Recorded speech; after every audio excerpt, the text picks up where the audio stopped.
कर्नाटक राज्योत्सवाच्या दिवशी महाराष्ट्र एकीकरण समितीने काळा दिवस साजरा केल्याच्या निषेधार्थ कन्नडप्रेमी कार्यकर्त्यांनी बेळगाव जिल्हाधिकारी कार्यालयावर मोर्चा आणण्याचा प्रयत्न केला।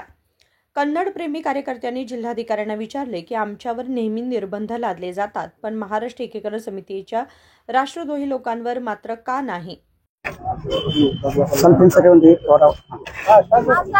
ಮೊನ್ನೆ ಏನು ನಮ್ಮೆಲ್ಲ ಕನ್ನಡಿಗರು ಸೇರಿ ಅದ್ದೂರಿಯಾಗಿ ಕರ್ನಾಟಕ ರಾಜ್ಯೋತ್ಸವವನ್ನು ಮಾಡುವಂತ ಸಂದರ್ಭದಲ್ಲಿ ನಾಡದ್ರೋಹಿ ಗಡಿಪಾರಾದಂತ ವ್ಯಕ್ತಿ ಎಂಎಸ್ ಗುಂಡಾ ಸುವರ್ಣ ಚಳಿಕೆ ಅವರ ತಂಡ ಕರ್ನಾಟಕಕ್ಕೆ ಕಪ್ಪು ಚುಕ್ಕೆಯನ್ನು ತರಬೇಕನ್ನುವಂತ ಉದ್ದೇಶವನ್ನು ಇಟ್ಕೊಂಡು ಕರಾಳ ದಿನಾಚರಣೆಯನ್ನು ಮಾಡಿರುವುದನ್ನ ಖಂಡಿಸಿ ಇವತ್ತು ಯುವ ಕರ್ನಾಟಕ ವೇದಿಕೆ ಬೆಳಗಾವಿ ತಂಡ ಹೋರಾಟವನ್ನು ಮಾಡ್ತಾ ಇದೆ।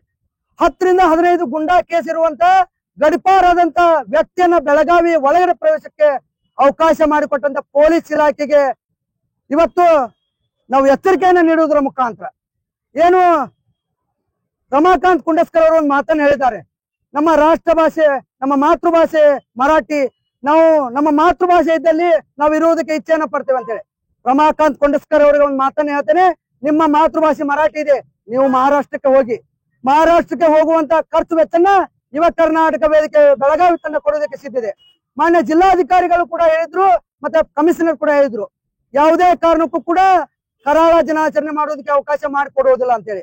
ಮಾನ್ಯ ಜಿಲ್ಲಾಧಿಕಾರಿಗಳ ಮಾತಿಗೂ ಕೂಡ ಬೆಲೆ ಇಲ್ಲ, ಮಾನ್ಯ ಪೊಲೀಸ್ ಆಯುಕ್ತರಿಗೂ ಕೂಡ ಬೆಲೆ ಇಲ್ಲದ ಹಾಗೆ ಶಾಪೂರ್ ಠಾಣಾ ಸಿಬ್ಬಂದಿಗಳು ಕರಾಳ ದಿನಾಚರಣೆ ಮಾಡುವಂತ ಎಂಎಸ್ ಮುಖಂಡರನ್ನ ಎಂಎಸ್ ಗುಂಡಾಗಳಿಗೆ ಅವಕಾಶ ಮಾಡಿಕೊಡೋದಲ್ಲದೆ ಅವರಿಗೆ ಬಂದೋಬಸ್ತ್ ನೀಡುವಂತ ಕೆಲಸ ಮಾಡಿರುವಂತ ಶಾಪೂರ್ ಠಾಣಾಧಿಕಾರಿಯನ್ನ ಆ ಒಂದು ಬಂದೋಬಸ್ತಲ್ಲಿ ಭಾಗಿಯಾದಂತ ಎಲ್ಲ ಪೊಲೀಸ್ ಅಧಿಕಾರಿಗಳನ್ನ ತತ್ಕ್ಷಣ ವಜಾಗೊಳಿಸಬೇಕು। ಮಾನ್ಯ ಜಿಲ್ಲಾಧಿಕಾರಿಗಳು ಏನು ಕನ್ನಡಿಗರ ಕಣ್ಣ ಒರೆಸುವಂತ ಕೆಲಸವನ್ನ ಮಾಡುವುದನ್ನ ಬಿಟ್ಟು ಇವತ್ತು ತತ್ಕ್ಷಣವೇ ಬರಬೇಕು। ಯಾವುದಕ್ಕಾಗಿ ಯಾವ ರಾಜಕಾರಣಿಗಳ ಒತ್ತಡಕ್ಕಾಗಿ ಕರಾಳ ದಿನಾಚರಣೆಯನ್ನು ಮಾಡುವುದಕ್ಕೆ ಅವಕಾಶ ಮಾಡಿಕೊಟ್ರಿ ಅನ್ನುವಂತ ಸ್ಪಷ್ಟನೆಯನ್ನು ಕೊಡಬೇಕು। ನಮ್ಮ ರಾಜ್ಯಾಧ್ಯಕ್ಷರಾದ ರೂಪೇಶ್ ರಾಜನ್ ಅವರು ಬೆಳಗಾವಿಯ ವಿಚಾರವಾಗಿ ಏನಾದ್ರೂ ಕನ್ನಡ ವಿಚಾರವಾಗಿ ಬೆಳಗಾವಿಗೆ ಬರ್ತಾ ಇದ್ರೆ ಅವರನ್ನ ಬಾಗೇವಾಡಿ ಟೋಲಲ್ಲಿ ಬಂಧನ ಮಾಡುವಂತದ್ದು, ಈ ಎಂಎಸ್ ಗುಂಡಾಗಳು ಇಲ್ಲೇ ಬೆಳಗಾವಿಯಲ್ಲಿದ್ದು ಮತ್ತು ಗಡಿಪಾರಾದಂತ ವ್ಯಕ್ತಿಯನ್ನ ಬೆಳಗಾವಿಗೆ ಪ್ರವಾಸ ಮಾಡಿಕೊಡೋದಕ್ಕೆ ಬಹಳಷ್ಟು ಅನುಕೂಲ ಮಾಡಿಕೊಡುವಂತ ಪೊಲೀಸ್ ಇಲಾಖೆ ಯಾಕೆ ಎಂಎಸ್ ಗುಂಡಾಗಳನ್ನ ಬಂಧನ ಮಾಡುವುದಿಲ್ಲ? ಯಾವ ರಾಜಕಾರಣಿಗಳ ಕೈಚೀಲಾಗಿ ಕೆಲಸವನ್ನ ಮಾಡ್ತಾ ಇದ್ದೀರಿ? ಪೊಲೀಸ್ ಇಲಾಖೆ ಕರ್ನಾಟಕದ ಹಿತವನ್ನ ಕಾಯಬೇಕೇ ವಿನ ಮಹಾರಾಷ್ಟ್ರದ ಗುಂಡಾಗಳನ್ನ ಕರ್ನಾಟಕಕ್ಕೆ ಕಪ್ಪು ಚುಕ್ಕೆ ತರುವಂತ ನಾಡದ್ರೋಹಿಗಳಿಗೆ ಯಾವತ್ತೂ ಕೂಡ ಸಹಮತವನ್ನ ನೀಡಬಾರದು। ಏನಿವತ್ತು ಎಂಎಸ್ ನಾಡದ್ರೋಹಿ ಗುಂಡಾ ನಾಮರ್ಥ ಆಗಿರ್ತಕ್ಕಂಥ ಶುಭಂ ಚಳಿಕೆ ಜೊತೆ ಸೆಲ್ಫಿಯನ್ನ ತೆಗೆದುಕೊಂಡಂತ ಪೊಲೀಸ್ ಅಧಿಕಾರಿಯನ್ನ ತತ್ಕ್ಷಣವೇ ಸಸ್ಪೆಂಡ್ ಮಾಡ್ಬೇಕು, ಇಲ್ಲದೆ ಹೋದ್ರೆ ನಮ್ಮ ನಡೆ ಬೆಳಗಾವಿ ಕಡೆ ಅಂತೇಳಿ ಕರ್ನಾಟಕದ ಎಲ್ಲ ಜಿಲ್ಲೆಗಳಿಂದ ನಮ್ಮ ರಾಜ್ಯಾಧ್ಯಕ್ಷರ ನೇತೃತ್ವದಲ್ಲಿ ರೂಪೇಶ್ ರಾಜನ್ ಅವರ ನೇತೃತ್ವದಲ್ಲಿ ನಮ್ಮ ನಡೆ ಬೆಳಗಾವಿ ಕಡೆ ಅನ್ನುವಂತ ಹೋರಾಟವನ್ನ ಮಾಡ್ಬೇಕಾಗ್ತದ। ತತ್ಕ್ಷಣ ಪೊಲೀಸ್ ಆಯುಕ್ತರು ಶಾಲಾ ಮಕ್ಕಳನ್ನ 6 ವರ್ಷ 7 ವರ್ಷ 10 ವರ್ಷ ಮಕ್ಕಳನ್ನ ಪ್ರಪಂಚವೇ ಜ್ಞಾನವೇ ಗೊತ್ತಿಲ್ಲದಂತ ಇವತ್ತು ಆ ಮಕ್ಕಳನ್ನ ಹೋರಾಟಕ್ಕೆ ಭಾಗಿ ಮಾಡಿದ್ರು।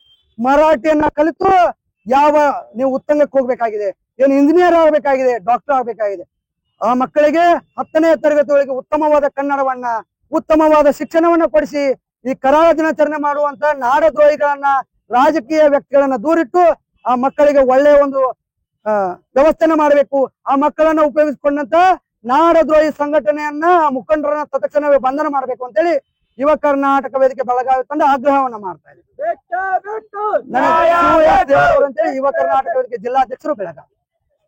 एमईएसचे नेते शुभम शेळके यांच्यासोबत पोलीस अधिकाऱ्यांनी घेतलेल्या सेल्फीच्या प्रकरणात जिल्हा प्रशासनाने कोणती कारवाई केली आहे? अद्याप कोणतीही कारवाई का झालेली नाही असा प्रश्नही त्यांनी उपस्थित करत संताप व्यक्त केला। संकल्प शिंदे, KMM मराठी, बेळगाव।